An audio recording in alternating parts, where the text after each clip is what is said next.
30% discount at Stone Stopper by Moonstone TM. Find us at moonstonenutrition.com. Here Radio. Stone Stopper by Moonstone TM is a doctor-developed, science-backed kidney health solution with 30 MEq of alkali citrate to prevent kidney stones. Available in powders and capsules. Enjoy an exclusive discount with my promo code moonstonenutrition.com. Here Radio to get 30% discount. Other shows we have for you to enjoy at myclassicradio.net. The Avengers was most certainly not a household name in South Africa prior to the radio series. With no national television service until 1976, the mechanism simply was not present in the country to show television programs to mass audiences. While many other countries reveled in the filmed adventures of John Steed and company, South Africa was not equipped to join in the fun. The series took Britain by storm and made a major impression in the American markets, being that greatest of rarities, a British series given a network transmission slot. However, as a film series, rather than a videotaped one, The Avengers was able to gain a modicum of exposure in South Africa through film rentals. Come and listen at myclassicradio.net.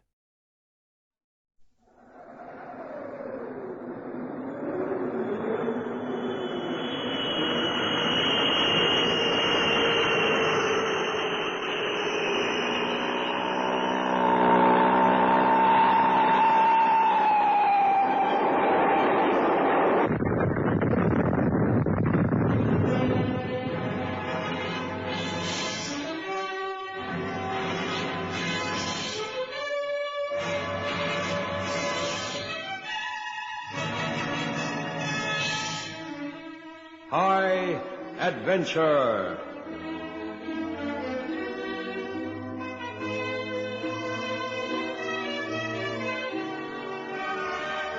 In tonight's story, Wings of Gold, Ron Evans brings us a drama set high above the jungles of South America.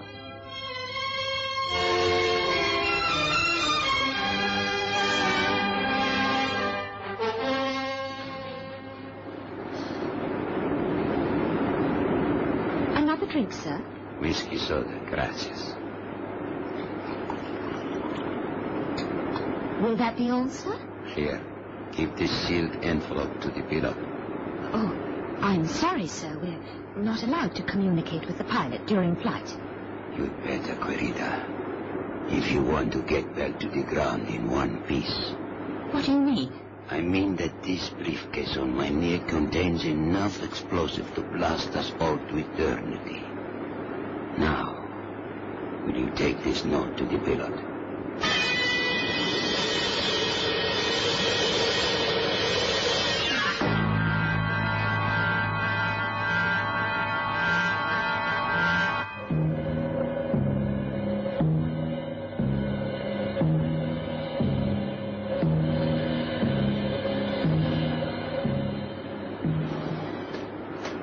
Excuse me, Captain Summers. Yeah, what is it, Wendy? There's a nut among the passengers. He looks like a Peruvian or Chilean. Well, most of them are. No, I mean he wants to hijack the plane, I think. You think? Well, he says he's got a bomb in his briefcase. Keep calm, dear. Did you point out that he'll blow himself up along with it? Oh, no, but he gave me this note. You read it, Reg. It doesn't say what he wants or anything. We're to keep on course and await his instructions. I see. Okay, I'd better call Caracas and tip him off. Yeah, San Diego, too. What should I do? You carry on as though nothing's happened. We'll deal with it from here. Well, he'll either want to come up here or he'll give you another message. Look, there's nothing to panic about at this stage. In the meantime, just ignore him. Oh, it's not going to be easy.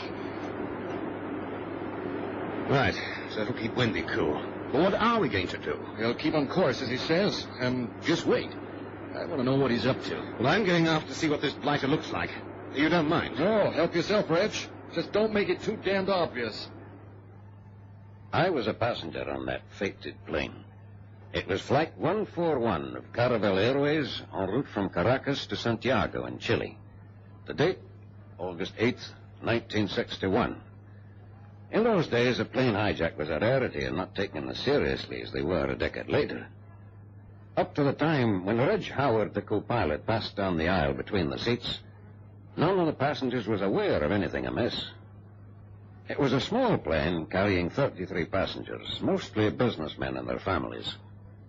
The space between the seats was very narrow.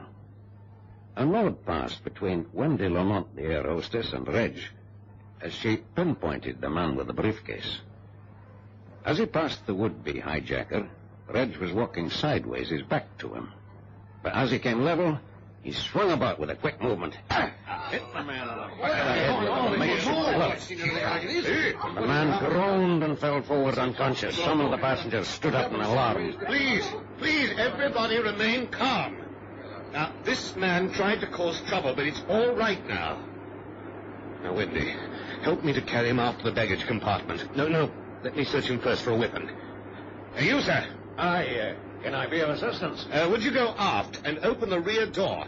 You'll see some lengths of rope hanging from a hook. Now, will you bring it so I can tie this fellow up? I quickly got the rope and helped the co-pilot to tie the man securely. The still unconscious figure was then dumped in the aft baggage compartment. The excitement was over, or so we thought. The emergency's over. I swatted him like a fly. Yeah, so Wendy's just told me. Quite the conquering hero, huh? I was a paratrooper during the war. What about the guy's explosive briefcase? It's an amateurish attempt, I must say. 4 hand grenades wired up into a booby. How do you know that?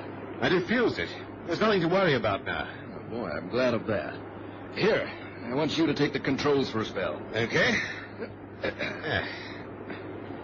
You know, I've been wondering, is there anything special about this flight that I should know? Special? Well, an important passenger, for instance. Oh, all ordinary people as far as I know. And cargo? Oh, just mail and a few boxes of general goods. I checked them on board myself. Why all the questions, anyway? I'm just puzzled why that fellow did what he did. Yeah, I was curious about that myself.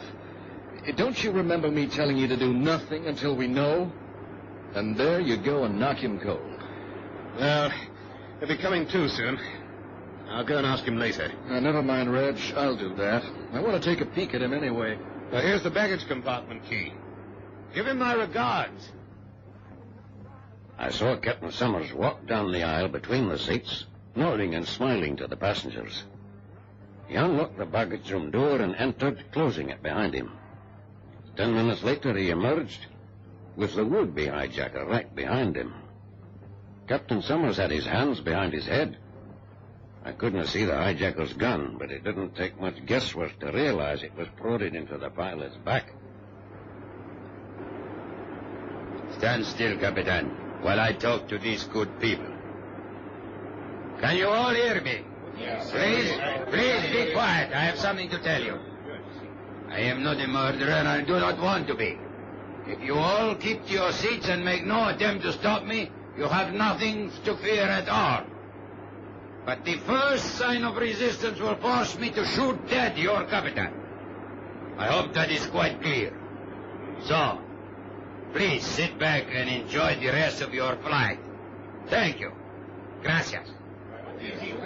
Keep still in your seats while I pass by with the Capitan. Do not attempt to stop me. We knew the hijacker meant what he said.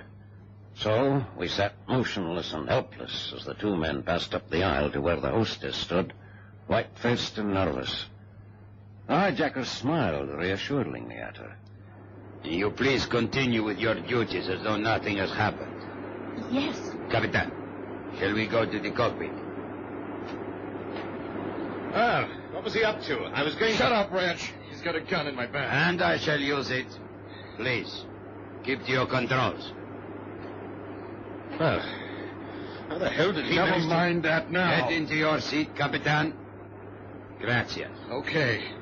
But look, I think it's time you told us what this is all about. It will do no harm. Soon you will be passing over an area of dense forest. I know it well.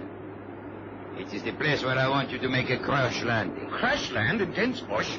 You must be joking. You will follow my instructions. Look, I'm telling you, we'll all be killed. No. 1 or 2, perhaps. These planes are strongly built and can take the impact. Capitan Summers, you are a highly skilled pilot. I know you can do it. But, Skipper, he's crazy. No. Oh, I'd say he's desperate. Just take it easy, Reg. It can be done. I see. If we're well strapped into our seats and the fuel switched off before we hit, I reckon we'll make it. I still think it's a mad idea. Anyway, what good will it do? That is my business, huh? I have a good reason. Now, please, no more talking.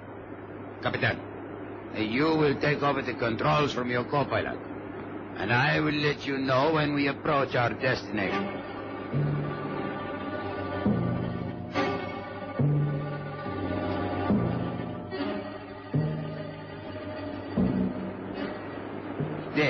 There, on this chart, you see?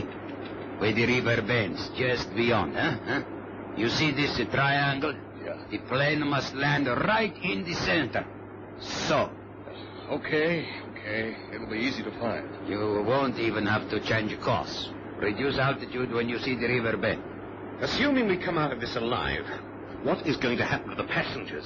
I shall put your radio out of service before we land, of course, so you will not be able to signal for help.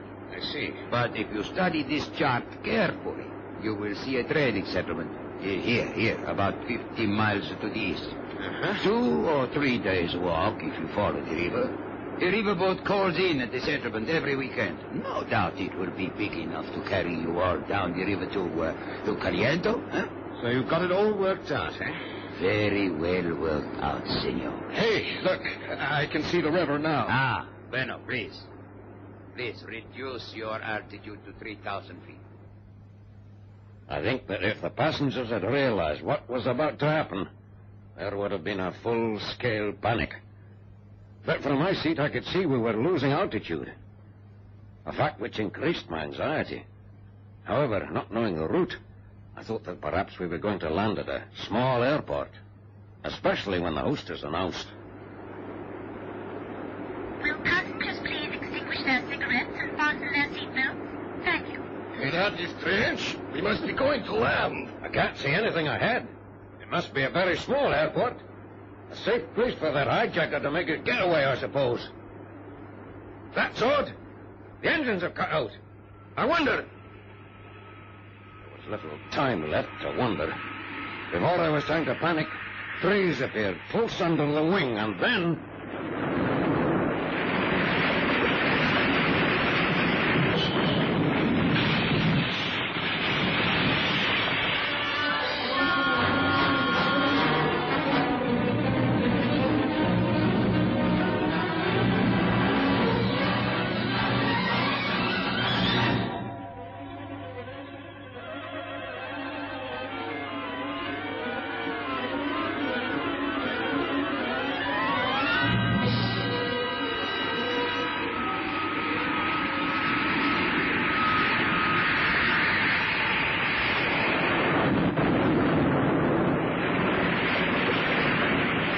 The plane skimmed the treetops, shearing off the wings and engines, dipped its front into the dense foliage, and came to rest on its side on the springy jungle floor.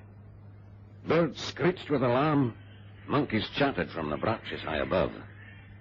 It was a miracle landing, thanks to the skill of Captain Summers. The passengers who had remained conscious throughout the brief ordeal helped out the less fortunate ones. Amazingly, there were no deaths and few injuries, 3 broken arms and 2 broken legs. In the cockpit, co-pilot Reg Howard came to and saw that his colleague, Captain Summers, was fully conscious, but still strapped in his seat.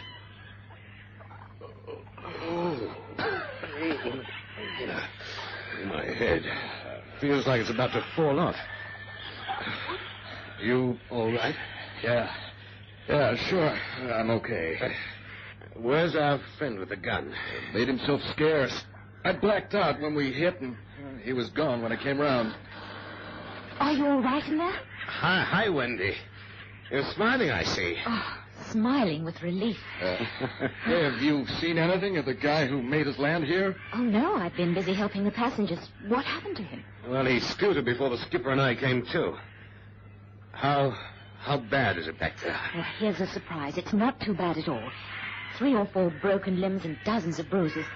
One passenger is a doctor, That's Dr. right. Carrillo. He's tending to them.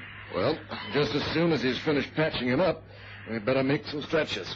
We've got one hell of a long walk ahead of us.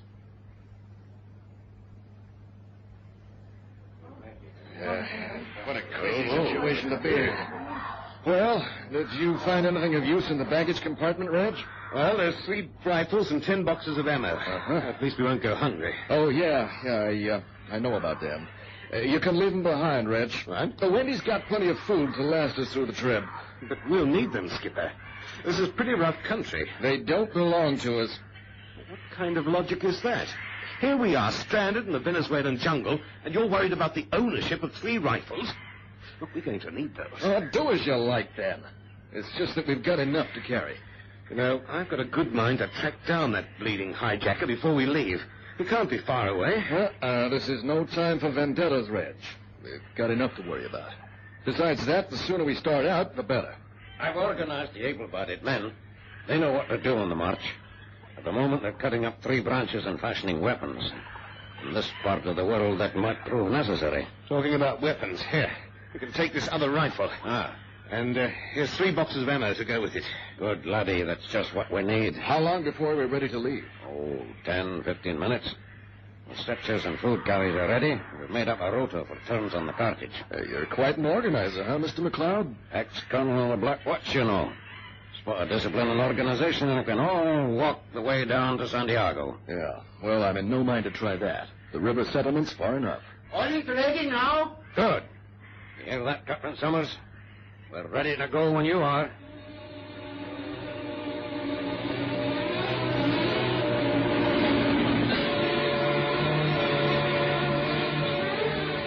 It was just after 11 in the morning when we moved off. The able-bodied men took the lead and the rear of the column. The women and children were herded 3 abreast in the middle and shepherded by the hostess, Wendy. We made good progress and stopped for a break about 2 when we reached the river bank. Captain Summers said he was going to take a stroll along the bank, and that was the last we saw of him. Well, have any luck, Tom? Oh, nothing, I'm afraid. We went about a mile up that way and shouted our heads off. He must have heard it if he's still alive, you mean? Yes, I wonder. Anything could have happened. An alligator, quicksands, there are all sorts of possibilities. We should never have left him go alone. Look, Tom, he insisted. Just sit down a minute, Tom. I want to get a few thoughts straight. I'll have to start pushing on soon. With or without Captain Summers. You know, something stinks to high heaven. I beg your pardon? Something stinks. As Summers would have said, this whole damned setup's phony. Take this hijacker, for instance. We never found out his reason for ditching the plane here. Now, why? Is it because we're close to the Colombian border? Perhaps he was a criminal trying to flee the country. Yes, but there's easier ways of doing it than this. Well, why didn't he have us ditch the plane the other side of the border, then? Oh, to avoid being charged with air piracy over Colombian territory, I suppose. Air piracy? Yes, now that's a thought. What is? For some reason, Captain Summers didn't let me see the cargo manifest. Now, say we were carrying something of great value. Used currency, gold, precious stones. Now, all the hijacker would have to do is somehow get it over the river into Colombia, and he's home and dry. Well, that's a possibility. But could he do it by himself? And then again, he would have had to have inside information to know what the plane was carrying. Summers. Yes, Captain Summers is the answer. I'll bet a year's pay that he is heading back to the plane. That blight is in league with the hijacker. Yes, Tom, it all fits. Oh, that seems a little far-fetched. Look, I've been puzzled by one or two things. Now, that hijacker was tied up and locked in the baggage compartment. Now, how did he manage to get free and overpower a big man like Summers? Aye, and find a gun, too. Right. It's damn fishy. Another thing. Summers was too cooperative. Look, no belligerence, no indignation, nothing. It's just not like him. It's out of character. Then, after we'd crashed, he didn't want us to take the guns along. Why? Because either he needed them, or he didn't want us to be armed just in case we stumbled to his game. By Jove, laddie, I think you're right. And when I wanted to try and hunt down this hijacker chap, he stopped me. He said we had enough to worry about, yes. Yes, it all adds up to the one thing. Except for... Well, why didn't he disappear with his pal after the crash? Why continue the pretense? He didn't want to burn his boats. Well, say something goes wrong. Summers can always walk into a trading settlement and say he got lost. He'll get back his job without a stain in his character. Aye, of course. Yes. Well, we better push on. You can report your suspicions to your company when you get back. Not flaming likely. No. No, Summers isn't going to get away with this, believe me. I'm going back to that plane. That's a bit risky all on your own. I'll trot along with you. No, Tom. You better stay with the passengers. Nonsense. We're at the river now. All they have to do is to follow it. That's no problem at all. Anyway, if we're quick, we can nip back to the plane, do what we have to, and catch up with the others before they reach the settlement. I found Clancy, Rodriguez, and Cerizzo to be excellent men and capable of leading the column. All right, you win. You go and organize them, and I'll wait here for you.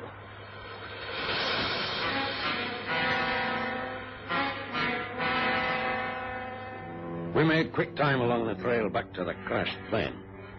As it turned out, Reg Howard's suspicions were accurate.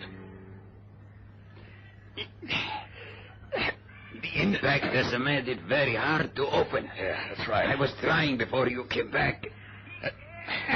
See, it is bent. Yeah. Here, use this broken branch as a lever. It's coming. Bueno. Yeah, that's it. There. You see those wooden boxes? Get inside and push them out to me. 6 of them? Yeah, that's right. And each weighing 100 pounds. $250,000 in gold, my friend. We can retire in luxury. Yeah. Hey, it's 5 o'clock. It'll be dark in another 90 minutes. What time did you tell them to pick us up? Any moment now.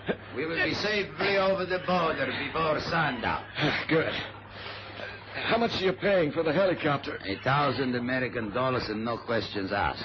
He'll take us all the way to Moronoro. That's great. Just as long as no one gets wind of what's in these boxes. Not yet, anyway. What? Keep your voice down. What's the matter? There is someone over there. I saw a reflection. Oh, forget it. It's your nerves, Raoul. Relax and Both of you, put up your hands and stand clear of the plane. What the... Quick, your gun. It is your friend, the co-pilot. He's somewhere over there in the trees. Keep your head down and wait for him to shoot again.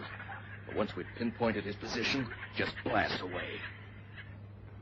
Unfortunately, Reg Howard's warning shot had the opposite effect to what he intended.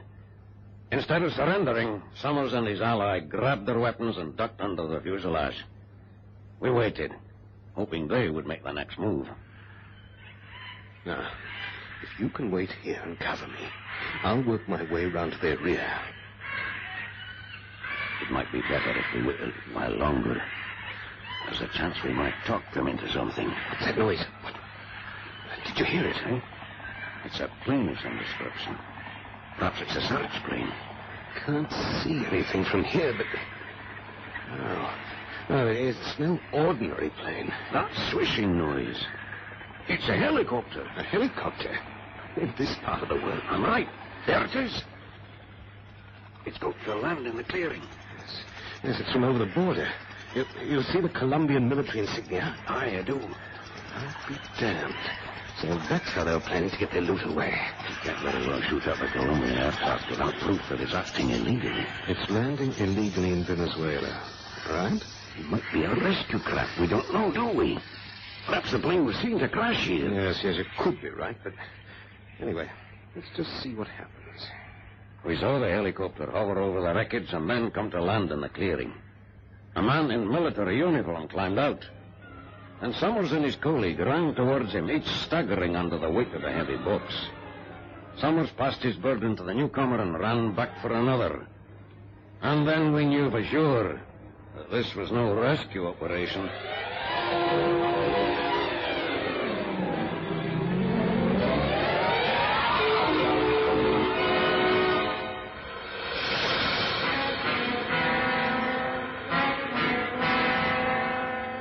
While we consider what to do, the 6 wooden boats had been loaded on the helicopter. The pilot took his place behind the controls, and the other two slipped in beside him. Look, it's not too late to pick them off. We'll be doing the right thing, though. Yes. Just think back to this morning.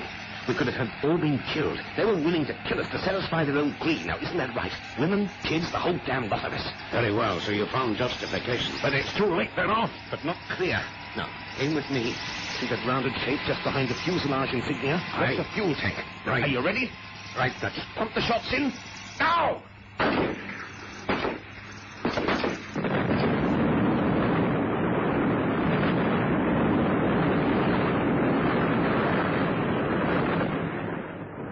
Great heavens Get your alive. head down! There are bits flying all over that place. It was an appalling sight. The helicopter exploded in a bright ball of flame, and what was left crashed into the jungle for hundreds of yards all around. None of its 3 occupants could possibly have survived. We made a quick check of the cargo manifest and found that our plane had been secretly carrying a cargo of bullion to Santiago. It was in the afternoon of the next day when we finally caught up with the others, and 2 days more before we reached the safety of the trading settlement.